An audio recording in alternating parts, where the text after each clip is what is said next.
अब हम आगे आते हैं, क्योंकि इनके पोएम्स काफी डीप होते हैं। Once in conversation he told me that he also loved Bengali food, कि उन्हें बंगला भोजन भी बहुत पसंद है।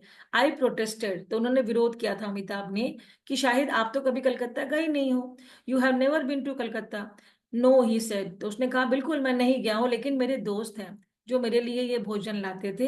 And when you ate it you could see that there were so many things that you did not know about everywhere in the country.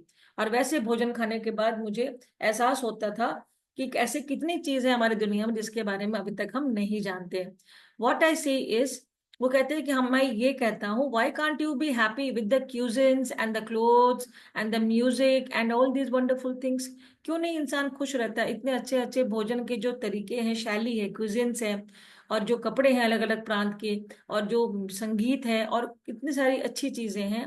He paused and added softly, at least here we have been able to make a space where we all can come together because of the good things।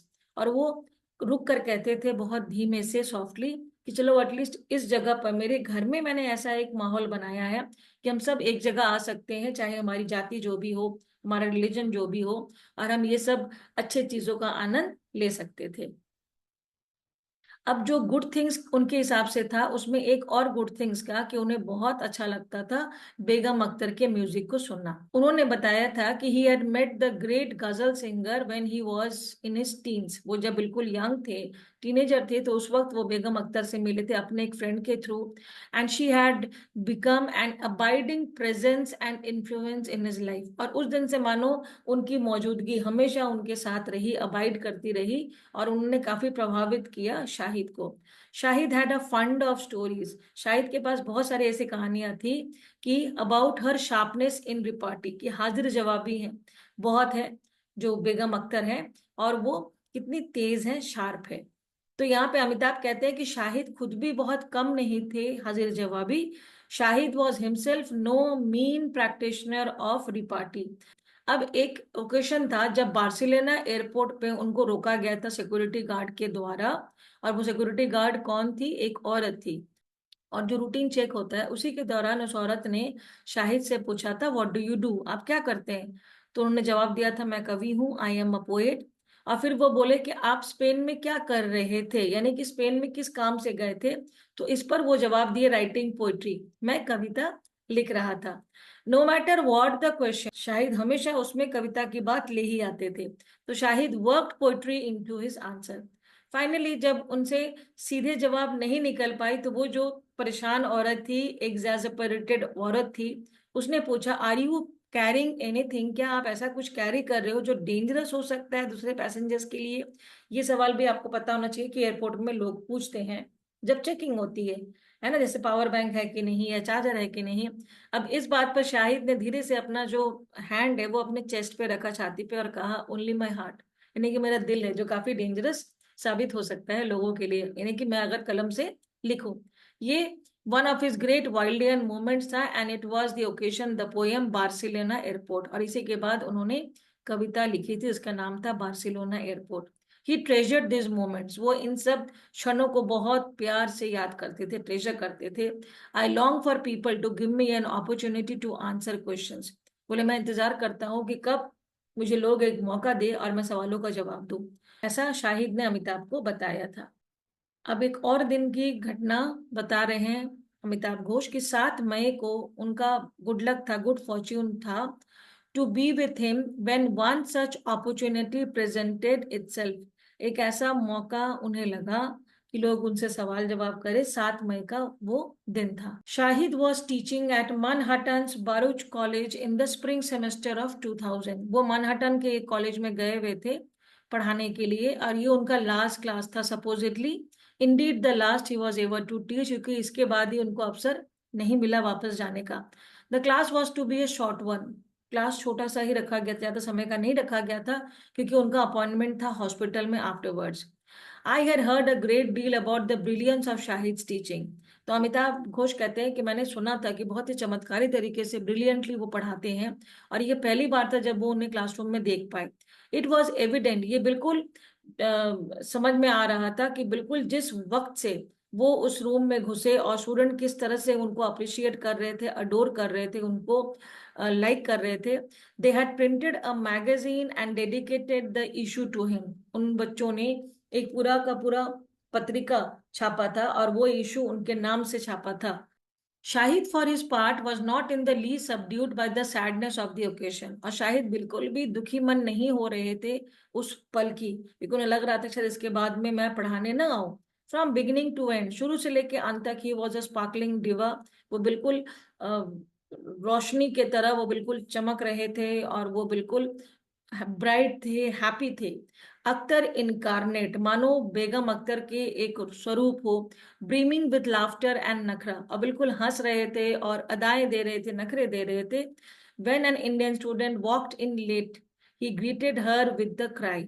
जैसे ही एक Indian बच्ची बाद में उनके कमरे में देर से आई, वो चिल्लाकर बोले मानो, आह माई लिटिल सब कॉन्टिनेंटल हैज अराइव्ड, मानो मेरा महाद्वीप चलकर मेरे पास आया है। क्लैस्पिंग हिज हैंड्स ही फेंड अ सून, उन्होंने नाटक किया एज इफ वो बेहोश हो रहे हो, उनका सर चकरा रहा हो, सून हो रहा हो। और उन्होंने उस बच्चे से कहा, it stirs such a tide of patriotism, मुझ में एक लहर आ जाती है कहीं ना कहीं देशभक्ति की, जब मैं किसी को अपने सामने देखता हूँ और वो साउथ एशियन हो, यानी कि वो मेरे महाद्वीप का हो। His time at Penn State he remembered with unmitigated pleasure। आगे अमिताभ घोष बताते हैं कि पेन स्टेट जगह में उन्होंने जो समय बिताया था वो बहुत ज्यादा खुश होते थे, मतलब अनडाइल्यूटेड अनमिटिगेटेड प्लेजर, जो खत्म ही ना हो। वो कहते हैं, पेन स्टेट में जब मैं था, I grew as a reader, I grew as a poet, I grew as a lover. मेरी कहीं ना कहीं ग्रोथ हुई, चाहे एक पाठक के रूप में, एक कवि के रूप में, या फिर एक लवर के रूप में। He fell in with a vibrant group of graduate students, many of whom were Indian। वो एक ऐसे ग्रुप का हिस्सा बने जो बहुत ही वाइब्रेंट थे, उनमें एक पॉजिटिव एक ऊर्जा थी, ग्रेजुएशन के बच्चे, और जिसमें अधिकतर इंडियन थे। And this was he often said the happiest time of life. और पेन स्टेट में जो मैं पढ़ा कॉलेज लाइफ, वो मेरा सबसे हैप्पीएस्ट टाइम था लाइफ का। बाद में वो एरिजोना चले गए क्योंकि उनको एक डिग्री लेनी थी क्रिएटिव राइटिंग में, रचनात्मक लेखन में। And this in turn was followed by a series of jobs. उसके बाद लगातार वो कई नौकरियां की कॉलेजेस एंड यूनिवर्सिटीज में, जैसे कि Hamilton college, the university of Massachusetts at Amherst, and finally the university of Utah in Salt Lake City, जहां फाइनली वो एक प्रोफेसर बने इन 1999। He was on leave from Utah during a brief stint at New York University। तो जब वो 1999 में उता university में प्रोफेसर थे, वो कुछ दिन के लिए लीव लिए थे न्यूयॉर्क यूनिवर्सिटी में कुछ काम करने के लिए। वहीं पे सबसे पहले उनका ब्लैकआउट हुआ और वो था फेब 2000, फरवरी 2000। आफ्टर 1975, 75 के बाद में, when he moved to Pennsylvania, Shahid lived mainly in America. 75 के बाद में जब वो एक बार पेंसिल्वेनिया आ गए तो शाहिद ने अधिकतर समय अपना अमेरिका में स्पेंड किया। उनके भाई ऑलरेडी वहां थे और बाद में उनकी दो बहनें भी वहां आ गई, लेकिन शाहिद के पेरेंट्स लगातार श्रीनगर में ही रहने लगे। And it was his custom to spend the summer months with them every year. और हर साल गर्मियों में वो कश्मीर जाते थे उनसे मिलने। I was always moved in my heart between sad countries. वो कहते मैं काफी हिल जाता था और मैं दुखी महसूस करता था इन दो देशों के बीच में जाते हुए। Travelling between the United States and India, he was thus an intermittent but first-hand witness to the mounting violence that seized the region from the late 1980s onwards। और जब जब वो अमेरिका से कश्मीर गए या कश्मीर से वापस आए, उस वक्त में जो वायलेंस या हिंसा बढ़ रही थी कश्मीर में, उसके वो चश्मदीद थे, फर्स्ट हैंड विटनेस थे। और जो कि शुरू हो गया था कश्मीर में 1980 के बाद से। और उन्होंने ये जो भी उनकी देखी हुई चीजें हैं अपनी कविताओं में भी लिखा था। वो कहते हैं एक अपनी कविता में, एक लेख में, it was 89, the stones were not far, science of changes everywhere. पत्थरबाजी दूर नहीं थी, यानी कि बहुत जल्द पत्थरबाजी होने वाली थी और ऐसा लग रहा था कि हर जगह बदलाव के सूचक है। Kashmir would soon be in literal flames, मानो हर तरफ अब एक आग जो है वो लगने वाली है, कश्मीर जलने वाला है, दहकने वाला है। The steady deterioration of the political situation, और बहुत तेजी से एक उतार दिखने को मिला वहां के राजनीतिक स्थिति में। कश्मीर में वायलेंस शुरू हुआ और उसके जवाब में लोगों ने भी काउंटर वायलेंस किया, और इसका बहुत पावरफुल इफेक्ट या असर हुआ शाहिद के ऊपर। इन टाइम, समय के साथ, it became one of the central subjects. ये जो हालात थे ना कहीं एक मुख्य आकर्षण या विषय बन गए उनके लेखनी के, उनके वर्क के। Indeed, it could be said, कहा जा सकता है, that it was in writing of Kashmir that he created his finest work। उनके जो लेख लिखे हुए हैं उसमें सबसे अच्छे लेख किस पर हैं? कश्मीर पे हैं।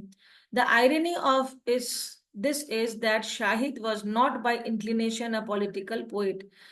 इसका कटाक्ष ये है, आयरनी है, कि शाहिद कभी भी एक राजनीतिक कवि बनना नहीं चाहते थे। उनका थोड़ा भी इंक्लिनेशन या कोई भी अ, जुड़ाव या फिर प्रवृत्ति नहीं थी। I heard him say once, वो कहते थे, if you are from a difficult place and that is all you have to write about them, you should stop writing. अगर आप एक ऐसी जगह को बिलोंग करते हो जहां बहुत समस्याएं हैं और आपके पास लिखने के लिए सिर्फ वही सारी चीजें हैं, तो फिर आपको लिखना बंद कर देना चाहिए। You have to respect your art, your form, and that is just as important as what you write about. उनका मानना था कि हमें हर वक्त अपने लेखन की क्षमता के साथ में कुछ पॉजिटिव देना चाहिए वर्ल्ड को। अगर हर वक्त आप उसकी समस्याओं के बारे में ही लिखेंगे तो वो कहीं ना कहीं आप जो सम्मान है वो अपने लेखन कला को आप नहीं देते हैं। Anguished as he was about Kashmir destiny, वो काफी दुखी थे, वो काफी नाराज थे कश्मीर के हालात को देखकर, उसके भविष्य के बारे में सोचकर। Shahid absolutely refuse to embrace the role of victim. उन्होंने कभी भी लोगों को ये नहीं दिखाया कि मैं वहां पे एक विक्टिम हूं, यानी कि मैं एक शिकार हूं वहां के हालात का। And that could so easily have been his, और अगर वो चाहते तो ये बहुत ही लोगों के मन तक छू जाती है ये बात कि वो वहां पे कहीं ना कहीं हालात के शिकार बने, लेकिन वो कभी भी उस तरह से उस विक्टिम कार्ड को प्ले नहीं किए। हैड ही डन सो, अगर वो ऐसा करते, he could no doubt have easily become a fixture on talk shows. अगर वो ऐसा कहते ना कि मैं इन हालात का शिकार हुआ हूँ, बुरी हालातों का, तो उनको कितने टॉक शोज और न्यूज प्रोग्राम में बुलाए जाते हैं। लेकिन शाहिद ने कभी नहीं कहा कि मेरी ये सोच ही नहीं है या मेरा ये कॉलिंग ही नहीं है, मुझे इसमें कोई इंटरेस्ट ही नहीं है। वो कहते मैं एक पोएट था, schooled in the fierce and unforgiving art of language. और मेरा परवरिश किसमें हुआ है, मैंने क्या चीज सीखा है कि कैसे हम लैंग्वेज की कला को हम यूज कर सके, हम उसको लिख सके। And although respectful of religion, यद्यपि वो जो रिलीजन है बहुत रेस्पेक्ट करते थे, ही रिमेन्ड अ फर्म बिलीवर, वो हमेशा मानते थे, विश्वास रखते थे कि पॉलिटिक्स और रिलीजियस प्रैक्टिस अलग होनी चाहिए। आपके धर्म और जो राजनीति है वो एक साथ कभी नहीं होनी चाहिए। Shahid's gaze was not political in the sense of being framed in terms of policy and solution। तो शाहिद की जो नजरिया थी वो पॉलिटिकल बिल्कुल भी नहीं थी, राजनीतिक बिल्कुल नहीं थी। In the broadest sense his vision tended always towards the inclusive and ecumenical. या मेरा जो विजन है ना वो इंक्लूसिव, सबको लेकर चलना चाहिए, और यूनाइटेड होना चाहिए, एकता होनी चाहिए लोगों में। And outlook that he credited to his upbringing, और ये जो विचार था ना वो कहते थे कि ये मेरे परवरिश का नतीजा है। He spoke often of a time in the childhood, वो बताते हैं कि उनके बचपन में एक बार उनको एक इच्छा हुई थी, he was seized by the desire कि वो एक स्मॉल हिंदू टेम्पल बनाए अपने कमरे में श्रीनगर में। ही वॉज इनिशियली हेजिटेंट, पहले तो वो झिझक रहे थे अपने पेरेंट्स को बताने के लिए कि एक मुस्लिम होकर वो एक हिंदू मंदिर चाहते हैं, लेकिन उसके पेरेंट्स ने रिस्पॉन्ड किया with an enthusiasm equal to his own. जितने उत्साह के साथ उन्होंने पूछा उतने ही उत्साह के साथ उन लोगों ने रिस्पॉन्ड किया। उसकी माँ ने उसके लिए मूर्तिज बैठाई और अदर जो भी चीजें चाहिए होती हैं, अकाउंटमेंट्स, जो भी जरूरी चीजें हैं। And for a while he was assiduous, वो बिल्कुल एकदम निष्ठा के साथ में वो पूजा वगैरह करने लगे थे उस श्राइन पे। और ये उनका एक फेवरेट स्टोरी था, वो सबको ये बताते थे कि कैसे बचपन में उनके पास एक मंदिर थी और उसमें मूर्तियां थी और वो उसमें पूजा करते थे। Whenever people talk to me, वो कहते हैं जब भी मुझे लोग बात करते हैं कि मुस्लिम जो है बहुत फनाटिक होते हैं, मतलब वो बहुत कट्टर होते हैं धर्म धर्म के प्रति, वो कहते थे, I will tell them how my mother helped me make a temple in my room. मैं उन्हें बताता था कि ऐसा सबके साथ नहीं है, मैं भी एक मुस्लिम हूँ, लेकिन मेरी माँ ने कैसे मेरे ही रूम में एक मंदिर बना दिया था। अमिताभ कहते हैं next, I once remark to Shahid कि he was the closest that Kashmir had to a national poet, कि आप में जो गुण है, जो आप लिखते हैं ना, आप कश्मीर के एक राष्ट्रीय कवि के सबसे करीब है, मतलब आप एक राष्ट्रीय कवि डिक्लेयर हो सकते हैं। तब उस पर उन्होंने तुरंत जवाब दिया, शॉट बैक, अ नेशनल पोएट में भी ठीक है, राष्ट्रीय कवि हो सकता हूँ, लेकिन राष्ट्रवाद वाला कवि मैं बनना नहीं चाहता हूँ। In the title poem of the country without a post office, a poet returns to Kashmir to find the keeper of a fallen minaret। और फिर उनकी जो सबसे मेन पोएम थी उस संग्रह में, जिसका नाम है the country without a post office, poet Kashmir वापस आते हैं और वो देखते हैं कश्मीर का सारा जो व्यवस्था है वो धराशायी हो चुका है, एक मीनार की तरह, एक मीनार जैसे कि एक बिल्डिंग की तरह, पूरा जो उसका कीपर है, जो रखवाला है कश्मीर का, मानो वो धराशायी हो गया हो एक किला की तरह। और ये इन्होंने इस पोएम में जिक्र किया है, जिसे आपको याद रखने की आवश्यकता नहीं है। अब in this figuring of his homeland, उन्होंने इसमें जो कल्पना किया है या बताया है हमें अपने मुल्क के बारे में, he himself became one of the images that was spinning around the dark point of stillness.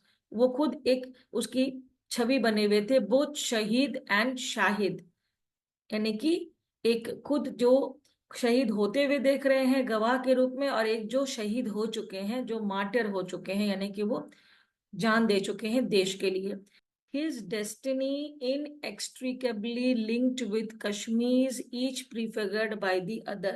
मानो उनका जो भाग्य था वो कश्मीर के साथ बिल्कुल जुड़ा हुआ था, एक समान, की ये समझना मुश्किल था कि कौन किससे जन्मा है, यानी कि वो कश्मीर से हैं या कश्मीर उनसे हैं, इस तरह से वो एक दूसरे के लिए वो बने हुए थे। और उन्होंने इन सारी बातों को जिन कविताओं में दर्शाया है, उनके लाइंस आपके पाठ में दिए हुए हैं। अब अमिताभ घोष जो भी नोट करते थे उसमें वो कहते हैं कि 5 मई को एक टेलीफोन कॉन्वर्सेशन हमारा हुआ था, वो मेरे नोट्स में है। The day before he had gone to the hospital for an important test. एक दिन पहले 5 मई, यानी कि नेक्स्ट डे वो अस्पताल गए हुए थे एक टेस्ट के लिए, और एक स्कैन जिससे ये पता चलता कि उनके केमोथेरापी में उनको कोई राहत मिलने वाली है कि नहीं। कीमोथेरापी एक तरह का एक मेडिसिन दिया जाता है, टैबलेट्स, 5 दिन लगातार महीने में, ताकि उससे जो कैंसर है उसकी ग्रोथ को कम कर सके। एंड वो रिवील करता कि वो जो केमोथेरापी ले रहे हैं, अंडरगोइंग केमोथेरापी, उसका वो जो मनचाहा असर है वो हो रहा है कि नहीं। ऑल अदर ऑल्टरनेटिव थेरापीज, बाकी जो भी संभव थेरापीज थे या फिर जो मेडिकेशन था, जो इलाज था, और कोर्स ऑफ ट्रीटमेंट, सभी को had been put off until this report, कि अब जब तक रिपोर्ट नहीं आता है तब तक लोग आगे कीमोथेरापी या रेडिएशन नहीं करेंगे, उनका और इलाज नहीं करेंगे। तो स्कैन कब होना था? 2:30 बजे आफ्टरनून में। I called his number several times in the late afternoon and early evening, there was no response. लगातार कॉल कर रहे थे अमिताभ घोष, लेकिन दोपहर में भी फोन नहीं उठाए, रात में भी। I called him again the next morning, अगले सुबह जब वो कॉल किए तो इस बार वो उठाए, और उन्होंने कहा देयर वर नो प्रियम्बल्स, मतलब बिना कोई समा बांधे, कोई प्रियम्बल के बिना, कोई शुरुआत के बिना, सीधे उन्होंने कहा, listen Amitabh, the news is not good at all. खबर अच्छी नहीं है। Basically they are going to stop all my medicine now. सारी मेडिसिन मेरी डॉक्टर रोकने वाले हैं, कीमोथेरापी भी। They give me a year or less, वो कह रहे हैं कि मेरे पास 1 साल या उससे कम समय बचा है। And they had suspected that I was not responding well because of the way I look. मैं जिस तरह से दिख रहा हूँ वो देखकर ही लोग समझ चुके थे कि हालात अच्छे नहीं हैं, इनकी तबीयत ज्यादा बिगड़ रही है। And they will give me some radiation a little later, कुछ दिन बाद वो मुझे सेक देंगे, सिकाई देंगे, अगर उससे कुछ हो सके। But they said there was not much hope, लेकिन अब मैं नाउम्मीद हो चुका हूँ, और बहुत उम्मीद अब हम मेरे बचने की नहीं रही। डेस्ड, अब बिल्कुल उनके आंख के आगे ऐसे अंधेरा छा रहा था, और बिल्कुल ब्लैंकली अपने डेस्क की ओर देखकर बिना किसी हाव भाव के अमिताभ ने पूछा, what will you do now Shahid, क्या करोगे? तो इस पर उन्होंने कहा था कि मुझे कश्मीर वापस जाना है बनने के लिए। His voice was quiet and untroubled, उनके आवाज में कोई हलचल नहीं थी, बिल्कुल शांत था। Now I have to get my passport, मुझे पासपोर्ट लेना है। सेटल माई विल, मुझे अपनी वसीयत फाइनल करनी है और बाकी काम करनी है। I don't want to leave a mess for my sibling, मैं नहीं चाहता हूँ कि मेरे जाने के बाद मेरे जो भाई बहन है उनके लिए कोई तरह की परेशानी हो, यानी कि वसीयत मैं बराबर कर दूं। But after that I would like to go to Kashmir, मुझे कश्मीर जाना है। It is still such a feudal system that there will be so much support and my father is there too. अभी भी वहां पे जमीन की जो लड़ाइयां हैं और जो विवाद हैं वो बनी है, और बहुत सपोर्ट होगा। मेरे पिता वहां पे है तो मैं जाऊंगा तो मुझे वहां पे सपोर्ट मिलेगा। Anyways I don't want my siblings to have to make the journey afterwards, और मैं नहीं चाहता हूँ कि बाद में मेरे भाई बहनों को कश्मीर जाना पड़े और वहां के उलझनों में पड़ना पड़े, like we had with my mother, उनकी माँ के साथ भी ये समस्याएं हुई थी। Later because of logistical and other reasons, लेकिन बाद में कुछ ट्रैवलिंग के जो प्रॉब्लम्स थे और अदर कारण थे वो माइंड बदल लिए कि रिटर्न नहीं कर सकता हूँ कश्मीर। तो he was content to be laid to rest in Northampton, उन्होंने कहा कि मुझे नॉर्थैम्पटन में ही दफना देना, in the vicinity of Amherst, क्योंकि एमहर्स्ट में ही एमिली डिकिंसन की बहुत सारी यादें मौजूद हैं, जो कि एक बहुत फेमस ऑथर रही हैं, और शाहिद को वो ऑथर बहुत पसंद थी। But I do not think it was an accident that his mind turn to Kashmir in speaking of death. ये ऐसा नहीं है कि उनको अचानक से कश्मीर की याद आ गई, कि कश्मीर उनके मन में दिल में रचा बसा था। Speaking of death, already in his poetic imagery death Kashmir and Shahid had become so closely overlaid as to be inseparable, like old photographs that have melted together in the rain. Already उनकी जो कविताएं थी उसमें जो भी कल्पना उन्होंने की थी, मौत, कश्मीर और उनका जो अस्तित्व था शाहिद का, एक शहीद के रूप में, वो सब ऐसे जुड़ाव के साथ दिखने लगे थे, क्लोजली ओवरलेड, ठीक जैसे पुरानी तस्वीरें अगर बारिश में छोड़ दी जाएं तो वो पिघल कर मानो एक समान हो जाती है, उन्हें अलग नहीं कर सकते हैं, इनसेपरेबल नहीं कर सकते। वैसे ही उनका जो मन था वो कश्मीर के साथ जुड़ा हुआ था। और ये कविता जिसके बारे में जिक्र है वो यहाँ पे लिखी हुई है। The last time I saw Shahid, तो अंतिम बार उन्हें जब मिले थे अमिताभ घोष, वो था 27 अक्टूबर, उनके भाई के ही घर में, एमहर्स्ट में, इकबाल के घर में। He was intermittently able to converse, वो रुक रुक के कुछ बातें कर पा रहे थे। एंड देयर वर मोमेंट्स, कुछ ऐसे पल थे, when we talk just as we had in the past, अब बिल्कुल जैसे वो पूर्व में बातें करते थे वैसे ही वो लगातार कुछ देर तक बात भी कर पा रहे थे। He was aware as he had long been of his approaching end, वो बिल्कुल जान रहे थे कि उनका अंत नजदीक आ रहा है। And he had made his peace with it, और कहीं ना कहीं उन्होंने एक सुलह कर लिया था इस बात से कि अब इसको टाल नहीं सकते। I saw no trace of anguish और कॉन्फ्लिक्ट, ना तो कोई उनके चेहरे पर कोई तरह का विवाद था या हलचल थी, या ना ही कोई दुख था, एंग्विश था या पेन था। Surrounded by the love of his family and friends, चारों ओर उनके परिवार के लोग थे, उनके दोस्त थे। ही वॉज काम, बिल्कुल शांत थे।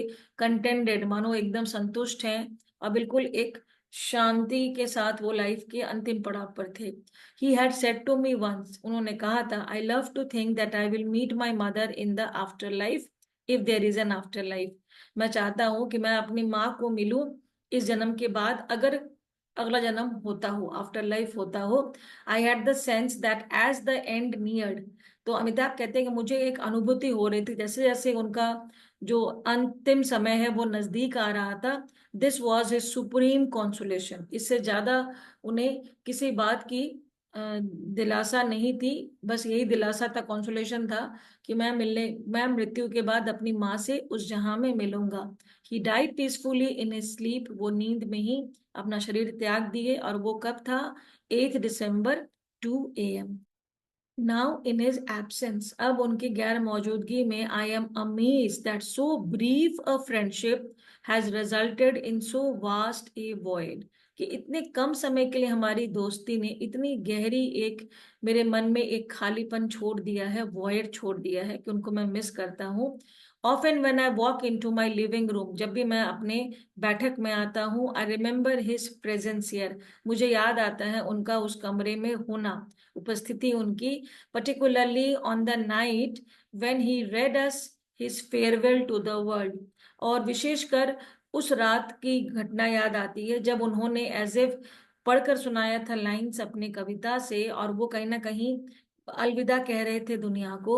आई dream I am at the Ghat of the only world, मैं सपने में देख रहा हूँ कि मैं अपनी इस दुनिया के अंतिम छोर पर हूँ, मैं इसके घाट पर